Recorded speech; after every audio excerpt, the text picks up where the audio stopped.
কৰি এক্সপিৰিয়েঞ্চ হৈছে সেইখিনি গম পাব যে জুবিন গাৰ্গটো আচলতে কেনেকুৱা ধৰণৰ তেওঁৰ থট প্ৰচেছটো কেনেকুৱা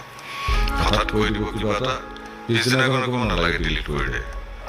হয়তো তেওঁৰ মনৰ পচন্দৰ বস্তুটো পোৱা নাই কেতিয়াবা তেনেকুৱা হৈছে বহুত বহুত ক্ষেত্ৰত হৈছে কিন্তু মই কোনোদিন বস্তু তেওঁ ডিলিট কৰি পোৱা নাই সেইটো আচৰিত কথা ডিলিট কৰিব হ'লে মই ডিলিট নকৰোঁ মই জানো যে তুমি এইটোৱে ভাল পাবা আকৌ এটা সময় গৈ সেই যে পৰিৱেশ আমি আমি কৈ আছিলোঁ পৰিৱেশে বহুত বস্তু সৃষ্টি কৰে জুবিন গাৰ্গৰ জন্ম যদি আমেৰিকাত হ'লহেঁতেন তেওঁ ইংৰাজী গান গাই পেলাই পৃথিৱী বিখ্যাত হ'লহেঁতেন জুবিন গাৰ্গৰ যদি তামিলনাডুত জন্ম হ'লহেঁতেন তেতিয়াহ'লে তেওঁ তামিল ভাষা কৈ পেলাই হয়তো পৃথিৱী বিখ্যাত হ'লহেঁতেন জুবিন গাৰ্গ অসমত হ'ল সেইটো অসমৰ কাৰণে ডাঙৰ এটা উপহাৰ আচলতে এইটো ডাঙৰ উপহাৰ আচলতে অসমৰ কাৰণে আৰু তেওঁ যিখিনি বস্তু দি থৈ গ'ল তাৰ বিনিময়ত আচলতে আমি একো দিব পৰা নাই